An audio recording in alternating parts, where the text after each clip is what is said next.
Okay,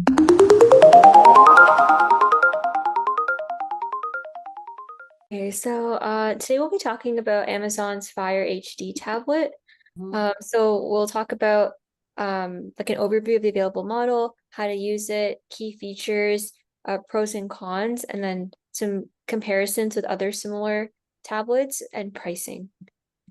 So to begin with an introduction to what is the Fire HD tablet, it kind of looks like this, and it's a budget-friendly touchscreen tablet designed by Amazon for everyday digital activities like reading, browsing the web, video streaming, email, and video calls, amongst many other things.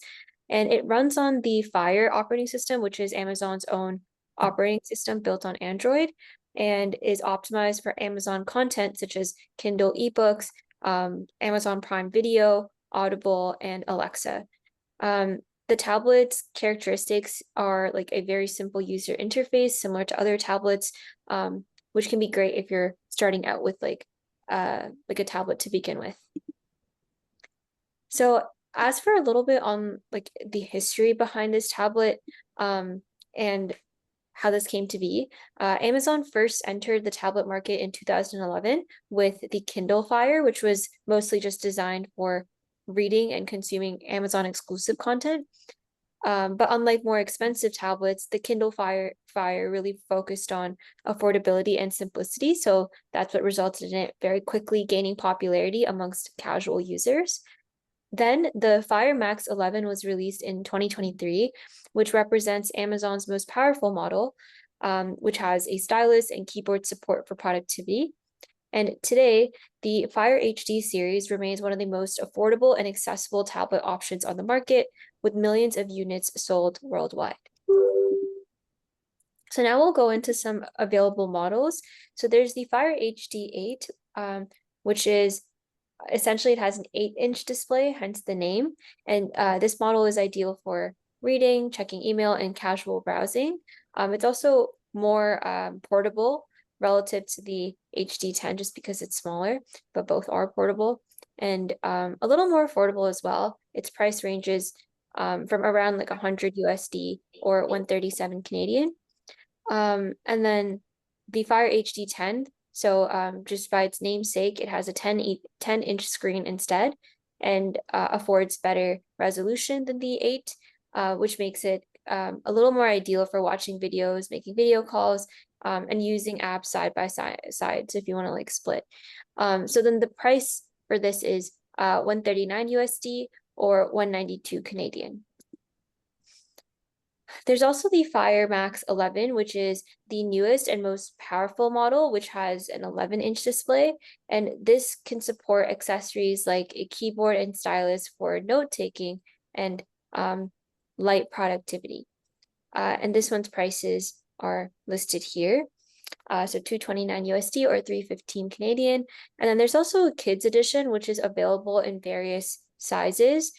And these versions usually come with a colorful kid-proof case as well, which kind of looks like this, as well as built-in parental controls and a free 1-year subscription to Amazon Kids Plus.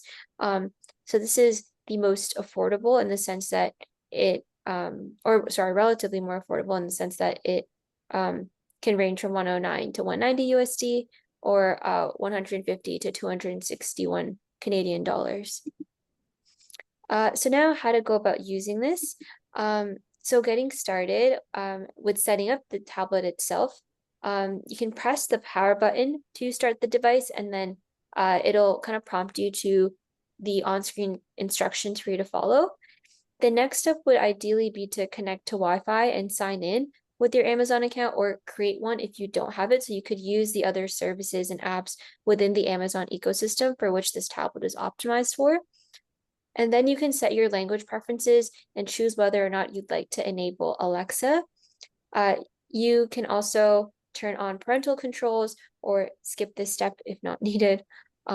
Create a lock screen password for security, and the tablet may install updates upon launch. So ideally allow for a few minutes to complete that to reduce the chances of bugs or to ensure that your tablet runs efficiently.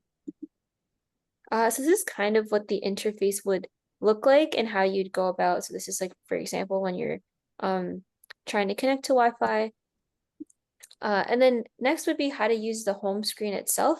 So the home screen has tabs like home library and store to find apps, content, and downloads. Recently used apps and content suggestions also appear on the home tab. And then you can swipe down from the top to access quick settings like Wi-Fi and brightness. And then you can also tap and hold apps to rearrange or move them around. And you can also use the search bar at the top, or even if you have Alexa enabled, you can speak to Alexa for quick navigation as well.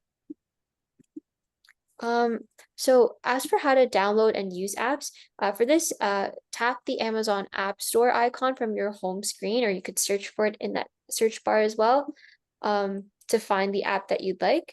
Then you can tap Get to download the app and it'll install automatically. You can then find downloaded apps on your home screen or in the library. To manage apps, you can do so in Settings under Apps and Notifications. And then one thing to note is that Fire tablets use Amazon App Store, not Google Play. So not all of the apps that might be available on an Android device would carry over and be available in the Amazon App Store.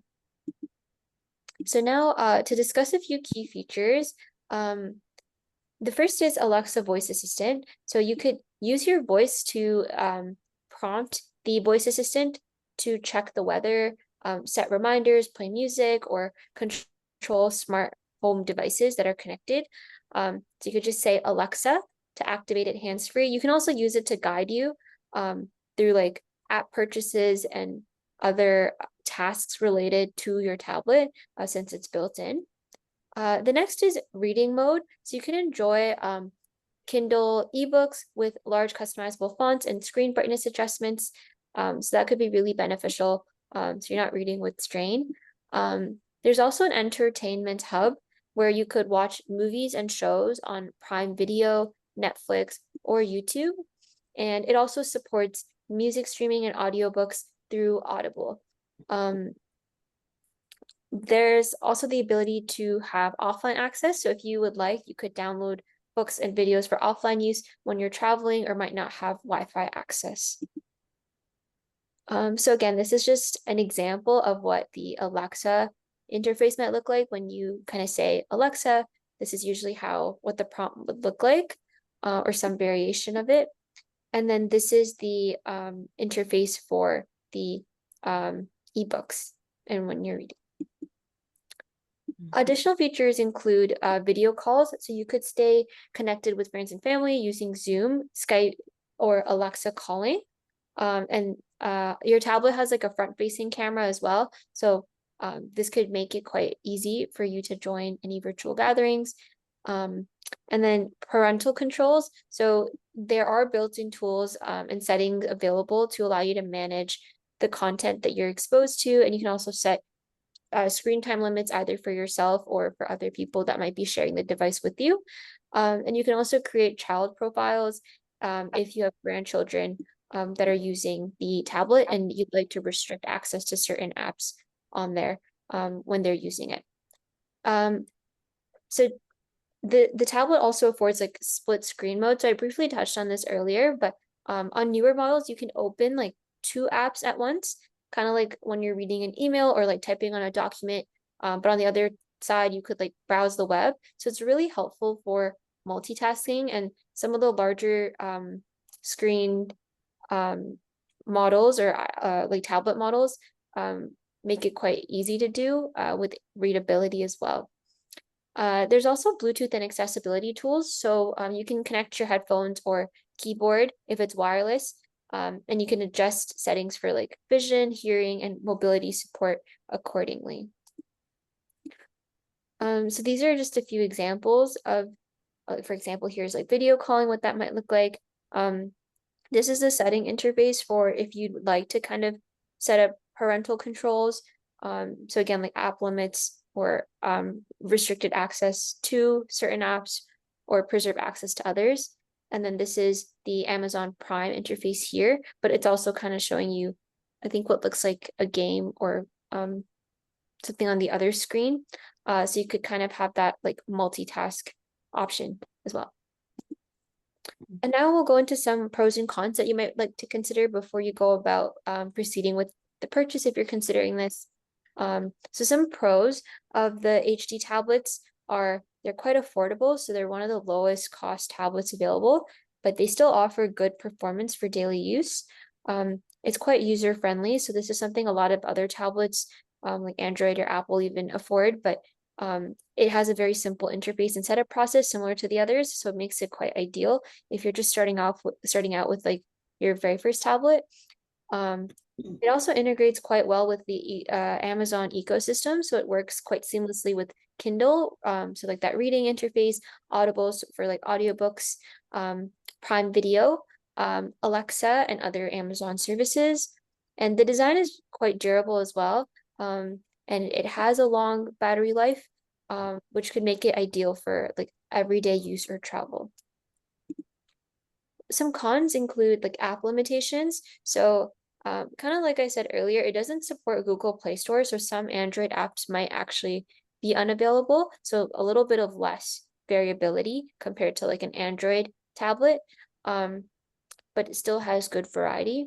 And then performance, so it's a bit on the lower end price wise. So it would be the Fire HD tends to be slower than higher end tablets, especially if you are multitasking, so you're doing that split screen, or if you're running advanced apps that consume a lot of energy. There's also a push for subscription, so many features encourage Amazon subscriptions like Prime or Kindle Unlimited, which might not be for you if you don't have an interest in using these anyway. And then also limited productivity features. So while it's capable for casual tasks, it's not as ideal for advanced productivity or creative work compared to iPads or premium Android tablets. So now let's compare this with similar devices to help you get a bigger picture. So the iPad by Apple is one of the main comparators. So iPads offer a wider range of apps and higher performance, but they are significantly more expensive. Fire HD is therefore relatively more affordable, and it's actually optimized for Amazon content, like those Kindle books and Prime Video, if you're more of an active user on those. On the flip side, iPads have access to the Apple App Store, and then which has, like I said, a greater variety of app choices, while Fire HD has the Amazon one, which has fewer options. There's also Android tablets. So Android tablets provide access to Google Play, Google Docs, and broader customization. On the other end, Fire HD is simpler to use and just better for casual activities like reading, video streaming, and browsing. And then Android tablets may suit users who want more variety or more freedom and access to a larger variety of apps. So it's kind of usually in the middle compared to like Apple, pricing wise. So this would be second, and then the Amazon Fire HD would usually be third, depending on the models. There might be some variability though. And thank you so much for listening. We're happy to address any questions in the tech discussion room.